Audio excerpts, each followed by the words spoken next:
Hello class, good afternoon. वर्ग तथा वर्गमूल चैप्टर के अंतर्गत हम आपके लिए आज लेकर आए हैं वर्गमूल। पिछली क्लास में हमने आपको बताया था वर्ग, किसी संख्या का वर्ग कैसे निकालते हैं। हमने आपको परिभाषा भी बताया था। अगर आपको परिभाषा भूल गई हो तो हम आपको फिर से बताते हैं।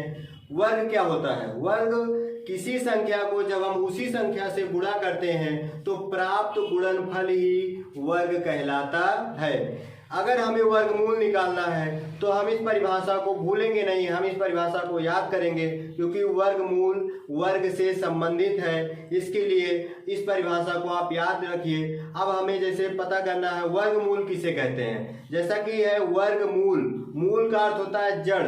तो जिस संख्या से वर्ग प्राप्त होता है, हम परिभाषा के रूप में कह सकते हैं जब हम किसी संख्या का गुणनफल निकालते हैं तो वह संख्या ही उस गुणनफल का वर्गमूल कहलाती है। देखेंगे हम यहाँ पे वर्गमूल क्या है। जैसे आपको वर्ग निकालना हमने बताया था जब आप लिखते हैं 3 का वर्ग, क्या लिखते हैं? 3 का वर्ग। तो हम इसको इस प्रकार से लिखते हैं 3 स्क्वायर लिख देते हैं। और फिर जब हमें मान प्राप्त हुआ था उस 3, ये आपकी संख्या है, इस संख्या का जब हम इसी संख्या से गुणा करते हैं तो हमें प्राप्त हुआ 9 है आपका 3 का वर्ग। वर्गमूल में आप क्या कहेंगे? वर्गमूल में आप बताएंगे कि जो संख्या प्राप्त होती है उस संख्या का जो आपके वर्गमूल ये आपको प्राप्त हुआ तो 9 क्या है? 9 आपके वर्गमूल है किसका? 3 का। सेम आपका उल्टा हो रहा है। वर्ग होता है किसी भी संख्या का उसी संख्या से गुणनफल वर्ग कहलाता है। और गुणनफल हमें जिस संख्या का प्राप्त होता है वह संख्या ही वर्गमूल कहलाती है। 3 का वर्ग हमें 9 प्राप्त हुआ। जब हम 9 का वर्गमूल कहेंगे, 9 का वर्गमूल क्या हो जाएगा? 9 का वर्गमूल हो जाएगा 3। अब हमें 3 प्राप्त कहाँ से हुआ ये हमें जानना है। वर्गमूल 3 से आपको 9 प्राप्त हुआ था, ये 3 का वर्ग है तो 9 का वर्गमूल कितना हो गया? 3 हो गया। जिस प्रकार से वर्ग का निशान ये है उसी प्रकार से हम ये कह सकते हैं ये क्या है आपका? ये आपका है वर्गमूल का निशान। क्या है? वर्गमूल का निशान है। जिस प्रकार से हमने आपको बीजीय व्यंजकों में बताया कि घातांक एक छुपा होता है। जैसे हम a लिखते हैं तो a में एक घातांक यहाँ पे छुपा होता है, इसको हम लिखते नहीं हैं। यहाँ पे एक गुणांक छिपा होता है, इसको हम लिखते नहीं हैं। लेकिन जब हम गुणा योग करते हैं तो हम इन गुणांकों का, इन घातांकों का प्रयोग करते हैं। ये गुणांक है इसका। उसी प्रकार से वर्ग में यहाँ पे 2 छिपा होता है। क्या छिपा होता है? 2 छिपा होता है। अगर यहाँ पे आपको कहीं भी ऐसा चिन्ह प्राप्त होता है और पूछा जाए कि ये किस चीज का चिन्ह है तो आप बता सकते हैं ये वर्गमूल का चिन्ह है। और यहाँ पे 2 छिपा हुआ होता है, उसको हम लिखते नहीं हैं। अगर यहाँ पे कोई संख्या लिखी हुई है तो इसका अर्थ है वह वर्गमूल नहीं है। अगर हमको 9 का वर्गमूल निकालना है तो हम किस प्रकार से इसको हम चिन्ह के रूप में व्यक्त कर सकते हैं, यहाँ पे हम देखेंगे।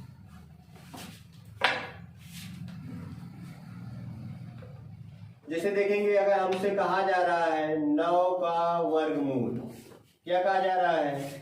9 का वर्गमूल, तो हम इसको लिख सकते हैं अंडर रूट। इसको हम इस प्रकार से लिख सकते हैं। अगर यहाँ पे कुछ नहीं लिखा गया, ये नहीं लिखा है कि 9 का वर्गमूल, अगर आपको केवल इस तरह से सवाल दे दिया गया तो आपको यहाँ पता हो जाना चाहिए कि हमको 9 का वर्गमूल निकालना है। तो हम इसको लिख सकते हैं 3।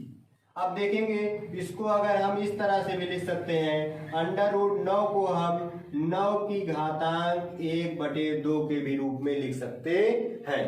किस रूप में लिख सकते हैं? 9 की घातांक 1/2 के रूप में लिख सकते हैं। फिर आपको पता है आप 9 को 3 की घात 2 के रूप में लिख सकते हैं।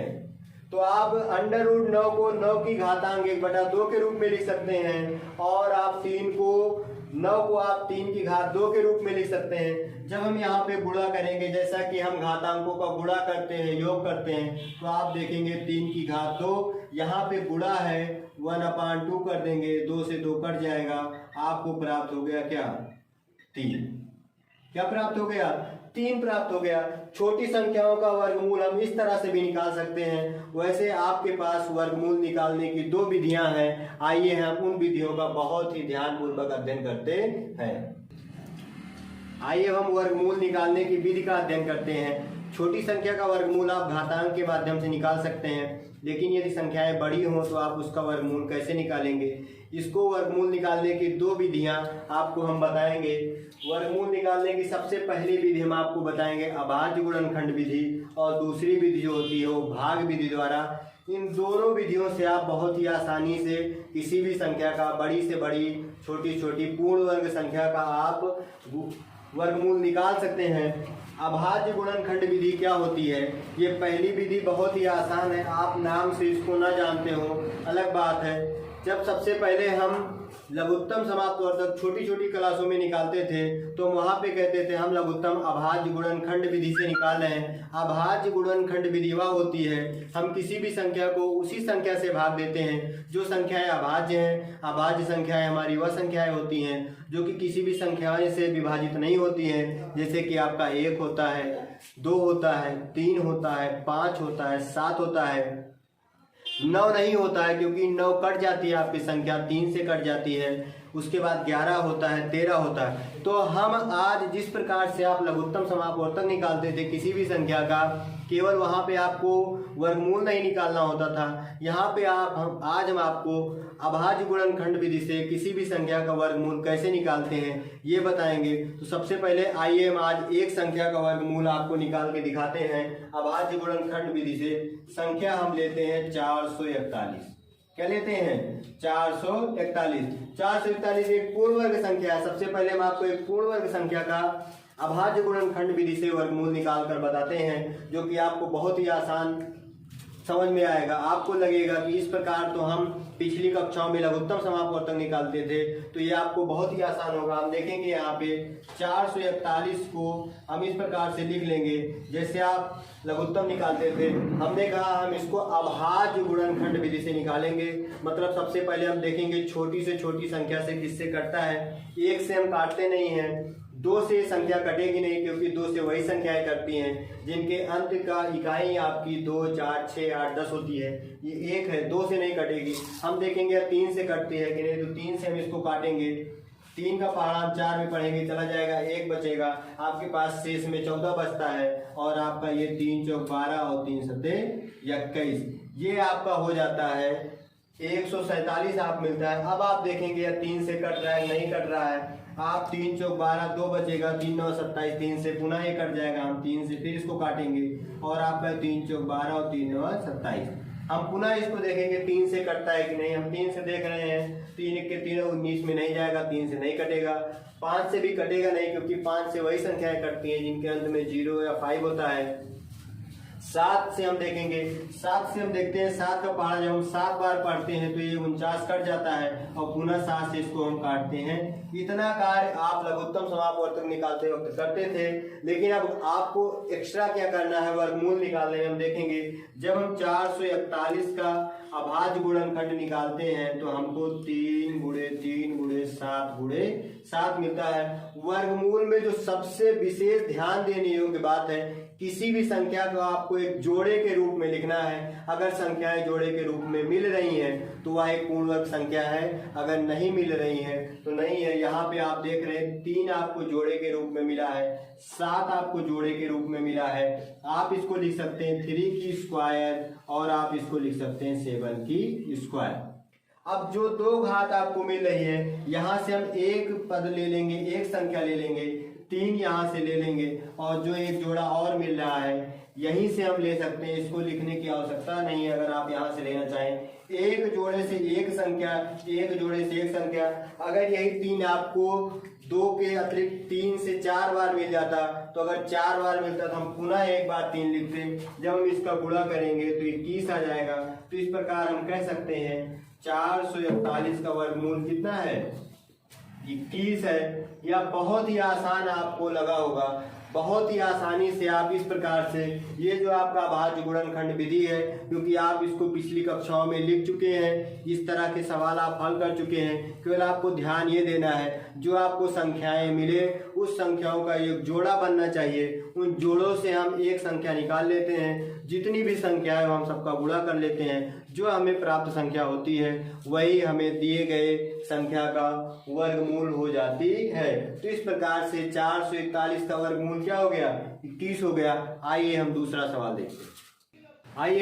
सवाल देखते हैं किस प्रकार से हम संख्या का, ये थोड़ी सी बड़ी संख्या है, इसको हम देखते हैं अभाज्य गुणनखंड से किस प्रकार से इसका वर्गमूल निकालते हैं। देखेंगे यहाँ पे 63504, हम इसको लिख लेंगे, छोटी छोटी संख्या से काटेंगे। देखेंगे यहाँ पे 2 से काटते हैं, आपका 2 तिहाई 6, 2 1 2, 2 7 14, 2 5 10, 2 दूनी 4, पुनः 2 से काटते हैं, 2 1 2, 2 5 10, 2 8 16, 2 7 14, 2 6 12, 2 7 14 हो जाएगा, 2 अंक मिलेंगे, 2 9 18, 2 तिहाई 6, 2 8 16, 2 तिहाई 6 हो जाएगा आपका, और 2 9 18 हो जाएगा, 2 6 12, 2 9 18। अब इसको 3 से काटते हैं, 3 1 3 और 3 दूनी 6, 3 3 9, पुनः इसको 3 से काटते हैं, 3 चौक 12, 3 चौक 12, 3 1 3, पुनः इसको 3 से काटते हैं, वही संख्या हो गई जो हमने आपको पिछले बताया था, 441 का हमने आपको वर्गमूल निकाल के बताया था। 3 1 3, 3 चौक 12 और आपका 3 7 21, इसको हम पुनः 3 से काटते हैं, 3 चौक 12 और आपका ये हो जाएगा 3 9 27। अब यह 3 से नहीं कटेगा, 7 से कटेगा, 7 7 49 और पुनः इसको हम 7 से काटेंगे। अब हम देखते हैं हमें क्या क्या प्राप्त हुआ है, इसको हम भूलेंगे नहीं, बहुत ही ध्यान से लिखेंगे। हम देखते हैं हमें 2 प्राप्त हुआ है 4 बार, तो हम 4 बार 2 लिख देंगे। फिर हमें 3 प्राप्त हुआ है 4 बार, हम इसको 3 भी 4 बार लिख देंगे। फिर हमें 7 प्राप्त हुआ है 2 बार, हम इसको 7 लिख देंगे।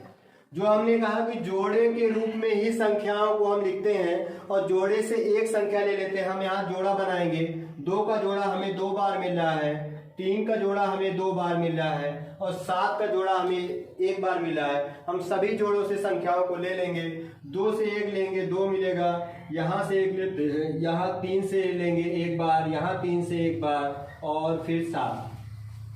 अब हमें ये जितनी भी संख्याएं मिली हमें इन सबका गुणा कर लेना है। जो गुणनफल हमें प्राप्त होगा वही आपकी दी गई संख्या का वर्गमूल होगा। हम गुणा करेंगे, 2 का गुणा 2 में करेंगे 4, 4 का गुणा 3 में करेंगे 12 और 12 का गुणा 3 में करेंगे 36 होगा। 36 का पहाड़ा हमें 7 बार नहीं आता, तो हम क्या कर लेंगे, हम 7 का पहाड़ा 6 में पढ़ेंगे। 7 6 42 के 2 आपका हासिल आ जाएगा 4 और 7 3 21 4 25। हमें क्या प्राप्त हो गया, 252 प्राप्त हो गया। तो हम कह सकते हैं आपका 63504 और अगर वर्गमूल का निशान लगाते हैं, ये आपका वर्गमूल का निशान हो गया, इसका आपका आंसर आ गया 252। तो आज के लिए बच्चों बस इतना ही।